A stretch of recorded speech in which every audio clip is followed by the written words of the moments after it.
कुत्ते ने शिव जी को बताए मनुष्य के 4 घिनौने काम जो बहुत ही गंदे हैं पर सच हैं। एक बार एक वफादार कुत्ते की मृत्यु हो जाती है और वह भगवान शिव जी के दरबार में पहुंचता है। भगवान शिव जी उस कुत्ते से कहते हैं, हे स्वान, तुमने कुत्ते के शरीर में होते हुए भी कभी किसी को नहीं सताया, हमेशा मालिक की वफादारी की, और जो वफादार होते हैं वे मुझे अत्यंत ही प्रिय होते हैं।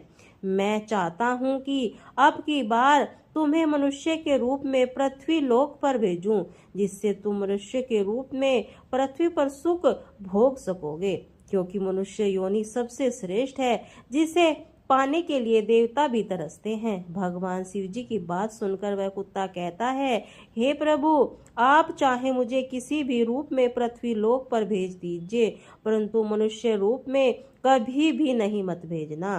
फिर भगवान शिव जी कहते हैं, आखिर ऐसा क्यों है? तो कुत्ता कहता है, हे प्रभु, मैंने मनुष्य को कुछ ऐसे घिनौने काम करते देखा है जो बहुत ही गंदे हैं। भगवान शिव जी से कहते हैं, यदि वह सत्य है तो हम भी जानना चाहते हैं, तुमने मनुष्य को ऐसा कौन सा काम करते देखा है जो बहुत ही गंदे हैं, जिनकी वजह से तुम्हें मनुष्य योनि से घृणा हो गई। फिर कुत्ता भगवान से कहता है, प्रभु, यदि आप जानना चाहते हैं तो सुनिए। कुत्ता भगवान से कहता है, हे प्रभु, एक बार एक पंडित जी काशी में विद्या अध्ययन करने के लिए गए। उन्होंने 12 वर्ष तक पढ़ाई की। जब उन्होंने सब कुछ पढ़ लिया तो पढ़ने के बाद वे वापस अपने घर पर लौट आए और अपने पिताजी से कहा, हे पिताजी, मैं सब कुछ पढ़कर आया हूँ, मुझे अब सब कुछ याद है, आप मुझसे कोई भी प्रश्न पूछो, मैं उसका उत्तर दूंगा। पंडित जी ने पिताजी के कहने लगे, ठीक है बेटा, जब सब कुछ तुम्हें याद है तो मेरे एक छोटे से प्रश्न का उत्तर दो। पंडित जी कहने लगे, ठीक है पिताजी, पूछिए। पिताजी ने पूछा, मुझे सिर्फ इतना बताओ कि पाप के बाप का नाम क्या है? फिर पंडित जी ने सोचा कि पाप के बाप, यह तो मैंने कहीं भी नहीं पढ़ा, जो किताबों मैंने पढ़ी थी उसमें कहीं नहीं देखा। फिर तो पंडित जी रात भर किताबें पढ़ते रहे, परंतु पाप के बाप का नाम उन्हें नहीं मिला। और पंडित जी के पिताजी कहने लगे, जब तुम्हें पाप के बाप का नाम नहीं मालूम तो तुमने क्या खाक पढ़ाई की है? अभी तक तुम्हें पाप के बाप का नाम भी नहीं मालूम। अपने पिताजी की बात को सुनकर पंडित जी कहने लगे, आखिर मैं ब्राह्मण का बेटा हूँ। पिताजी, आप चिंता न करें, मैं पाप के बाप का नाम ढूंढकर ही वापस आऊँगा, चाहे 12 वर्ष मुझे और क्यों न बीत जाएं। शिक्षा ग्रहण करते हुए अपने पिताजी से इतना कहकर पंडित जी पुनः काशी के लिए रवाना होते हैं। फिर कुत्ता कहता है, हे प्रभु, जब पंडित जी के घर में काशी के लिए रवाना हो गए तो रास्ते में उन्हें बहुत तेज प्यास लगती है। उन्हें एक घर दिखाई देता है तो पंडित जी उस रात उस घर में जाते हैं। वहां जाकर कहते हैं, मुझे बहुत जोर से प्यास लगी है, अगर घर के अंदर कोई हो तो मुझे पानी पिलाए। घर के अंदर से एक स्त्री निकलती है और पंडित जी को पानी पिलाती है। पंडित जी पानी पीते हैं और पानी पीने के बाद पंडित जी उस औरत से पूछते हैं, यह घर किसका है? तो वह स्त्री कहती है, पंडित जी, आपको यह बात पानी पीने से पहले ही पूछ लेनी चाहिए थी, यह घर किसका है? आपने पानी तो पी लिया है, अब आप पूछ रहे हैं कि यह घर किसका है? सुन लो पंडित जी, यह घर एक वैश्य का है, मैं एक वैश्य हूँ। पंडित जी ने जैसे ही वैश्य का नाम सुना तो उन्होंने एकदम से अपने कान पकड़ लिए और कहने लगे, सनातन पापम, मेरे द्वारा पाप हो गया, मैंने एक वैश्य के घर का पानी पी लिया। पंडित जी के मन को सोचते हैं, पाप के बाप तो मिला नहीं, एक पाप और हो गया। कहीं वही वैश्या कहने लगी, पंडित जी, आप आगे कहाँ जा रहे हैं? पंडित जी ने वैश्य को सारी बात बताई और कहा कि मैं पाप के बाप का नाम ढूंढने जा रहा हूँ, जो मुझे काशी में मिलेगा, इसलिए मैं दोबारा काशी में पढ़ने जा रहा हूँ। पंडित जी बात को सुनकर वैश्य ने सोचा कि 12 वर्ष काशी पढ़कर आए हैं तो भी इन्हें नहीं मालूम कि पाप के बाप का नाम क्या है और कौन पासी पढ़ने जा रहे हैं। मगर यह जरूरी नहीं पंडित जी इस काशी जाएं, इन्हें पाप के बाप का नाम मालूम ही पड़ जाए। यह मेरे पास आए हैं तो क्यों न मैं इन्हें बता दूं कि पाप के बाप का नाम क्या है, फिर इन्हें इतनी दूर नहीं जाना पड़ेगा। ऐसा सोच करके वैश्य पंडित जी से कहती है, पंडित जी आपको बाप के पाप का नाम मालूम करना है तो काशी जाने की जरूरत नहीं है, पाप के बाप का नाम तो आपको मैं ही बता सकती हूँ। तब पंडित जी कहने लगे, यदि तुम मुझे यह नाम बता दो तो फिर मुझे इतनी दूर क्यों जाना पड़ेगा। वैश्य कहने लगती है, ठीक है पंडित जी, मैं आपको पाप के बाप का नाम बताऊंगी। वैश्य पंडित जी से कहती है, आप बहुत थक चुके हैं, आप काफी दूर से चलकर आए हैं, इसीलिए आप थोड़ी देर आराम करें, तब तक मैं आपके लिए भोजन बना देती हूँ। फिर भोजन करने के बाद मैं आपको बताऊंगी पाप के बाप का नाम क्या है। फिर कुत्ता शिव जी से कहता है, हे प्रभु, जब वैश्य ने कहा पंडित जी आप भोजन कर ले, उसके बाद मैं आपको पाप का नाम बताऊंगी, तो पंडित जी कहने लगे कि मैं तेरे घर पर भोजन कैसे कर सकता हूँ, मैं भोजन कदापि नहीं करूँगा, पानी पी लिया उसका भी प्रायश्चित कर रहा हूँ। पंडित जी की बात को सुनकर वैश्या कहने लगी, कोई बात नहीं पंडित जी, मैं आपको दाल आटा घी शक्कर सब देती हूँ, आप स्वयं बनाकर भोजन कर ले। पंडित जी कहने लगे कि तू तो एक वैश्या है, मुझे तेरे घर का तो सीधा भी नहीं लेना है। पंडित जी की बात सुनकर वैश्या कहने लगी, पंडित जी अगर आप मेरे हाथों से सीधा लेंगे तो मैं आपको 5 सोने की मोहरें दूंगी। फिर तो पंडित जी सोचने लगे कि पाप के बाप का नाम तो पता नहीं कहाँ मिलेगा, यह मोहर भी हाथ से चली जाएंगी। यदि यह मुझे सीधा देती है तो कोई बात नहीं, यहाँ पर मुझे कौन देख रहा है कि मैं इससे सीधा ले रहा हूँ, और वैसे भी अपने हाथों से भोजन बनाऊंगा और फिर खा लूंगा। आगे कुत्ता भगवान शिव से कहता है, हे प्रभु, पंडित जी को इतनी देर से ही सीधा लेने में तकलीफ हो रही थी, मगर 5 सोने की मोहरों के लोभ में आकर पंडित जी को सारी परेशानियां समाप्त हो गई। उन्होंने वैश्य के हाथ से सीधा ले लिया और वही पंडित जी दाल आटा घी शक्कर लेने के बाद वे अपने हाथों से भोजन बनाने लगे। फिर कुत्ता कहता है, हे प्रभु, जिस समय पंडित जी भोजन बना रहे थे वैश्या पुन आती है और पंडित जी से कहती है, पंडित जी आपने मेरे घर का पानी पिया है, मेरे हाथों से सीधा भी लिया है, तो अब मैं आपके लिए क्या भोजन बना सकती हूँ। पंडित जी कहने लगे, तू वैश्या है, ज्यादा मत बोल, तेरे घर का सीधा सामान ले लिया है यही बहुत है, तू एक वैश्या है, तेरे हाथ का बना भोजन मैं कभी नहीं कर सकता। फिर वेश्या कहने लगी, पंडित जी चिंता मत करो, यदि आप मेरे हाथ का बना भोजन खा लोगे तो मैं आपको उसके बदले 5 सोने की मोहर और दूंगी। पंडित जी सोचने लगे, यदि मुझे खाना खाने के बदले में 5 सोने की मोहरें मिल जाएंगी तो मेरे पास 10 सोने की मोहर हो जाएंगी। पंडित जी कहते हैं, कोई बात नहीं, मैं खाना खा लेता हूँ, यहाँ पर मुझे कौन देख रहा है। फिर पंडित जी वैश्य से कहने लगे, मैं तुम्हारे हाथ का खाना खा लेता हूँ, लेकिन तुम स्नान करने के बाद भी भोजन बनाना। तो वैश्या कहने लगी, ठीक है पंडित जी, मैं स्नान करने के बाद ही भोजन बनाऊंगी। 5 सोने की मोहरें देने के बाद वैश्य ने पंडित जी के लिए भोजन बनाया और पंडित जी से कहा, बस अब चली जाओ, मैं अपने आप भोजन कर लूंगा। तभी वैश्या कहने लगी, पंडित जी मैंने आपके लिए भोजन बनाया है तो सिर्फ 5 निवाले मेरे हाथ से खा लो। तो आप पंडित जी कहने लगे, उंगली पकड़ के हाथ मत पकड़, मैं तेरे हाथों से कभी भोजन नहीं कर सकता, तू एक वैश्या है।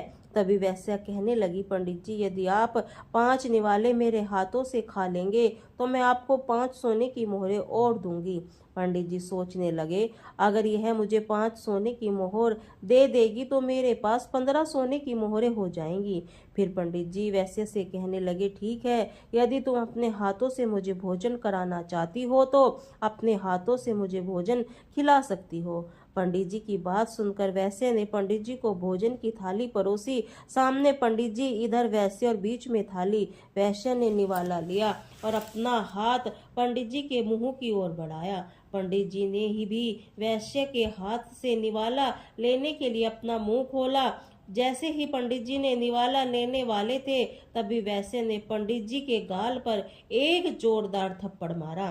पंडित जी आग बबूला हो गए तो कहने लगे, तेरी इतनी हिम्मत, तू वैश्य होकर एक पंडित जी को थप्पड़ मारती है, तूने बहुत बड़ा अपराध किया है। वैश्य ने कहा, पंडित जी, मैंने कोई अपराध नहीं किया है, अपराध तो आपने किया है। आप मेरे घर का पानी पीते हैं, आप मेरे घर का सीधा सामान भी लेते हैं, आप मेरे हाथ से बनाया भोजन करते हैं, आप मेरे हाथ से भोजन करते हैं। जब आप वैश्य के यहाँ पर कोई काम नहीं कर सकते, तो फिर आप यह सब काम करने के लिए तैयार क्यों हुए हैं? पंडित जी कहने लगे, तेरे भाव और प्रेम के कारण। तो वैश्या कहने लगी, प्रेम के कारण नहीं, यूं कहिए लोभ के कारण। आपको 15 सोने की मोहर दिखाई दे रही थी, इसीलिए आप मेरे घर का खाना खाने को तैयार हुए, मेरे हाथ से खाने को तैयार हुए। वैश्य को सुनकर पंडित जी की आंखें खुल गई और पंडित जी वैश्य के चरणों में गिरकर बोले, आप कोई वैश्या नहीं, आप मेरे गुरु निकली, क्योंकि 12 वर्ष तक काशी में पढ़ने के बाद भी मैं आज तक नहीं जान सका हूँ पाप के बाप कौन होता है, और आपसे मुझे 1 मिनट में बता दिया है पाप का बाप कौन है। अब मैं समझ गया हूँ, पाप का बाप लोभ होता है। यदि मनुष्य को कभी भी लोभ नहीं करना चाहिए।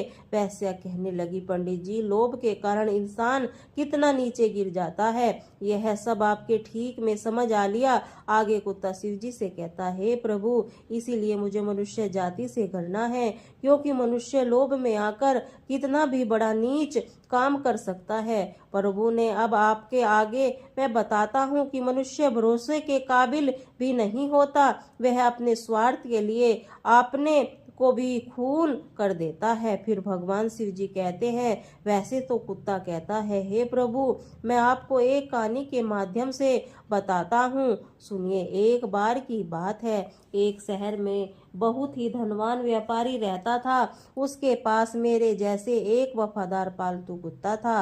अचानक वह धनी व्यापारी बहुत ही गरीब हो गया और उसे अपने कुत्ते को छोड़ना पड़ गया। उससे अपने एक साथी व्यापारी से अपने कुत्ते को गिरवी रखकर 5,000 का कर्जा लिया। उसने एक नया काम शुरू किया। उसने अपने व्यापारी साथी से कहा कि जब तक मैं आपके 5,000 रुपये नहीं चुका देता हूँ, तब तक मेरा वफादार कुत्ता आपके पास गिरवी रहेगा, और जिस दिन मैं आपके 5,000 रुपये चुका दूंगा, अपने कुत्ते को वापस ले जाऊंगा। ऐसा कहकर वह व्यापारी वहां से चला जाता है। कुछ समय के बाद उसके साथी व्यापारी की दुकान में चोरी हो गई और चोर उसका सारा सामान चुरा कर ले गया। मुश्किल में थोड़ा सा सामान ही उसकी दुकान पर बचा। वफादार कुत्ते को पता चल रहा था कि दुकान में चोरी हो रही है। इसी प्रकार वफादार कुत्ता चोरी के पीछे भाग गया। वफादार कुत्ते को पता चल रहा था कि दुकान में चोरी हो रही है। इसी प्रकार वह वफादार कुत्ता चोरों के पीछे भाग गया। उसने वह जगह देख ली जहां पर चोरों ने चोरी का सामान छुपाया था, और वह जगह देखने के बाद वह वफादार कुत्ता दुकान पर वापस आ गया। सुबह जब व्यापारी सोकर उठा और अपनी दुकान खाली देखी तो वह एकदम से रो पड़ा। वही साथ में उसके घर वाले भी रोने लगे। व्यापारी तो बिल्कुल पागल सा हो गया, क्योंकि उसकी दुकान का सारा लगभग सामान चोरी हो गया था। लेकिन उधर वह कुत्ता बार बार मालिक की कमीज और पाजामा खींचता हुआ घर के दरवाजे की तरफ भागता रहा, जैसे वह उसको घर के बाहर ले जाना चाहता हो। आखिर उसने एक दोस्त ने उसकी सलाह दी थी कि लगता है यह कुत्ता चुराई हुई चीज के बारे में कुछ जानता है, इसीलिए आपको बार बार पकड़कर खींच रहा है। हमें कुत्ते के साथ इसके पीछे पीछे चलना चाहिए। फिर ऐसा सोचकर व्यापारी उस कुत्ते के पीछे पीछे चला गया। कुत्ता उस व्यापारी को उसी स्थान पर ले गया जहां पर उन लोग चोरों ने उनका सामान छिपा रखा था। उस जगह आ जाने पर कुत्ते ने जमीन खोदनी शुरू की और भौंकना शुरू किया और यह बताने की कोशिश की कि सामान यहाँ नीचे छिपा है। व्यापारी उसे दोस्तों ने वहां जमीन खोदी और अपना सारा सामान पा लिया। उसमें कोई भी चीज खोई हुई नहीं थी। जब सामान वैसे का वैसे ही मिल गया, व्यापारी अपना सब सामान पाकर बहुत ही खुश हुआ और घर आकर उसने कुत्ते के कान में कुछ लिख कर कहा, एक कागज लपेटा और उसको अपने पुराने मालिक के पास भेज दिया। उसने उस कागज में लिखा था कि उसका कुत्ता बहुत वफादार है। कुत्ते की वफादारी की वजह से जो 5,000 रुपए का कर्ज तूने लिया था, मैं उसको माफ करता हूँ, क्योंकि तुम्हारे कुत्ते की वफादारी की वजह से मेरी दुकान का चोरी हुआ सारा सामान मुझे वापस मिल गया है। इसीलिए मैं आज तुम्हारे कुत्ते को अपने यहाँ से आजाद करता हूँ और इनाम के तौर पर 5,000 और कुत्ते के साथ भेज रहा हूँ। कुत्ते को भी बहुत खुशी हुई। आज मैं अपने मालिक के पास जाऊंगा। जब मालिक मेरी वफादारी की चर्चा सुनेंगे तो एकदम से खुशी से नाच उठेंगे। व्यापारी ने जब अपने कुत्ते को वापस आते हुए देखा, उसने सोचा, लगता है कि मेरा दोस्त अपना पैसा वापस मांग रहा है, इसीलिए उसने मेरे कुत्ते को मेरे पास भेजा है। मेरे पास अभी भी पैसे नहीं है, मैं इसे कहाँ से दूंगा? अभी तो वह अपने नुकसान की भरपाई भी नहीं कर पाया हूँ, इसीलिए मैं ऐसा करता हूँ कि मेरे घर का पता केवल इस कुत्ते को ही पता है। यदि मैं इस कुत्ते को ही मार दूंगा तो वह व्यापारी मेरे घर तक अपना कर्ज लेने के लिए कभी भी नहीं पहुंच पाएगा। और ऐसा सोचकर वह व्यापारी अपने वफादार कुत्ते की तरफ तलवार लेकर दौड़ता है और कुत्ते के सर को काट देता है, जिससे वह कुत्ता मर जाता है। कुत्ते के मर जाने के बाद कुत्ते के दाएं कान में एक कागज नीचे गिरता है। वह कागज तो पकड़कर उस व्यापारी को बहुत दुख होता है। कुत्ता कहता है, हे प्रभु, मैं इसीलिए मनुष्य जाति से घृणा करता हूँ। मनुष्य अपने स्वार्थ के लिए किसी भी हद तक गिर सकता है। वह अपने स्वार्थ में आकर अपनों का ही खून कर देता है। कुत्ता फिर आगे कहता है, हे प्रभु, मैंने जो भी घटनाएं और देखी हैं, मैं उसको संक्षेप में आपको बताता हूँ। हे प्रभु, मनुष्य विश्वासघाती होता है, लालची होता है, स्वार्थी होता है, चरित्रहीन होता है, जो अपनी स्त्री होते हुए भी पराई स्त्री के चक्कर में फंसा रहता है, अतिथि का अनादर करने वाला होता है, स्त्रियों का अपमान करने वाला होता है, निर्दोषों को दोष लगाने वाला होता है। अंत में ये कह सकता हूँ, मनुष्य वह सारे नीच काम करता है जो नरक के द्वार खोलते हैं। फिर भगवान भोलेनाथ कहते हैं, हे स्वान, तुम ठीक कहते हो, परंतु सभी मनुष्य एक जैसे नहीं होते। अब मैं तुम्हें एक छोटी सी कहानी सुनाता हूँ। एक बार बहुत ही बलवान और उदार राजा था, जो अपना बहुत सा सोना अपने राज्य के गरीब लोगों को दान करता था। वह राजा सुबह जल्दी उठकर अपना सोना उनके महल के दरवाजे के पास खड़े गरीबों में बांटता था, ताकि वे खाना और कपड़े खरीद सकें। भगवान शिव जी आगे कहते हैं, हे स्वान, वह एक रात एक किसान राजा के महल के पास आया और दीवार से चिपककर छुप गया। उस किसान ने सोचा कि वह रात भर महल के दरवाजे के पास रहेगा और फिर सुबह राजा के सोना पाने के लिए लाइन में सबसे आगे लग जाएगा, क्योंकि किसान ने सोचा, अगर वह सबसे पहले जाएगा, राजा उसको सबसे ज्यादा सोना देगा, फिर उसकी गरीबी मिट जाएगी। लेकिन जब राजा के महल के एक चौकीदार ने उस किसान को रात्रि को महल के दरवाजे के पास में छुपा देखा, तो चौकीदार ने सोचा कि यह कोई चोर है जो राजा के महल में रात को चोरी करने के लिए आया है। और ऐसा सोचकर उस चौकीदार ने उस किसान को पकड़ लिया और उसे महल के नीचे कैद खाने में बंद कर दिया। अगली सुबह पिछली रात का किस्सा सुनकर उस उदार राजा ने जाकर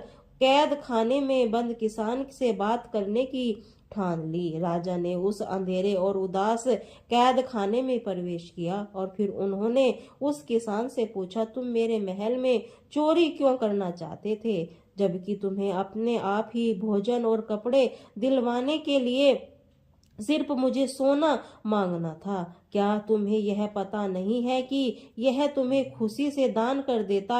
आज की बात को सुनकर वह गरीब किसान कहने लगा, राजन, मैं कोई चोर नहीं हूँ, मैं सिर्फ एक किसान हूँ जो बुरे समय से गुजर रहा हूँ और मुझे मदद की जरूरत है। मैं एक जमाने में एक अच्छा किसान और अच्छा व्यापारी था जो बहुत दान पुण्य किया करता था, लेकिन फिर अकाल पड़ गया और चोरों ने मेरी मवेशियों को चुरा लिया। किसान आगे कहता है, हे महाराज, मैं आपके महल में चोरी करने नहीं आया था। मैं रात में इसलिए आया हूँ कि किसी तरह सुबह सबसे पहले मैं लाइन में लग जाऊंगा और जब आप सोना बांटोगे तो सबसे पहले मुझे मिल जाएगा। महाराज, मैं जो भी कह रहा हूँ वह सब सच कह रहा हूँ।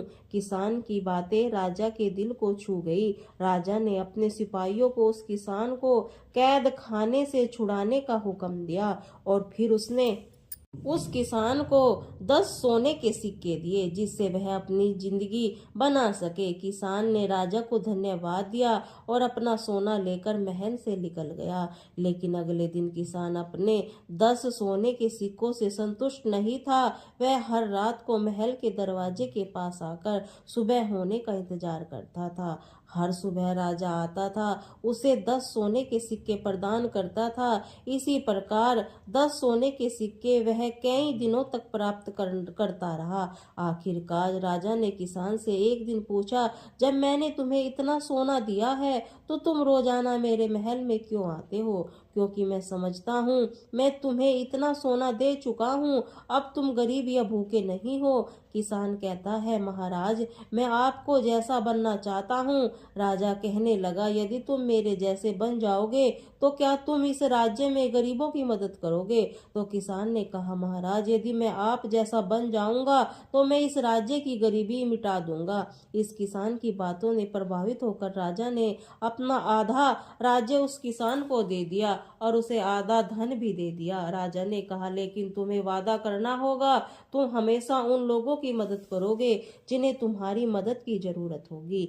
फिर किसान ने राजा की बात मानी। राजा ने अपना आधा धन और अपना आधा राज्य उस किसान को दे दिया। भगवान शिव जी कहते हैं, हे स्वान, इस प्रकार कई साल गुजर गए और वह किसान बहुत धनवान हो गया। उसने राजा के द्वारा प्राप्त धन से बहुत सारा धन एकत्रित कर लिया और फिर उस राजा ने भी ज्यादा उस राज्य में गरीबों में वह धन बांटने लगा। राजा किसान के बारे में ऐसा सुनकर बहुत खुश हुआ। वह गरीबों की मदद करता है, उसे पता है कि दूसरों को देने में ही दुनिया का सबसे बड़ा सुख है। और किसान ने भी यही सबक अच्छी तरह सीखा था। जो वह अपना धन, अपनी ही खुशियां दूसरों को साथ बांटे, फिर वह बांटने लगा। फिर किसान और राजा दोनों ने मिलकर अपने राज्य में पूरी तरह से गरीबी का अंत कर दिया। प्रजा सुख पूर्वक जीवन जीने लगी। कहानी सुनाने के बाद भगवान भोलेनाथ कहते हैं, हे स्वान, इस कहानी से साफ हो जाता है कि इस संसार में सारे मनुष्य तो एक जैसे नहीं होते हैं। जो जैसा कर्म करता है उसे वैसा ही फल प्राप्त होता है। फिर कुत्ता बोला, ठीक है प्रभु, आप मुझे जो भी रूप देंगे वह मुझे स्वीकार होगा। फिर भगवान शिव जी ने उस कुत्ते को मनुष्य रूप में पृथ्वी पर भेजा और उसने धर्म के रास्ते पर चलकर मोक्ष की प्राप्ति की। जो इंसान बुरे काम करेगा उसे बुरा फल प्राप्त होगा और जो मनुष्य अच्छे काम करेगा उसे अच्छा फल प्राप्त होगा। हर हर महादेव।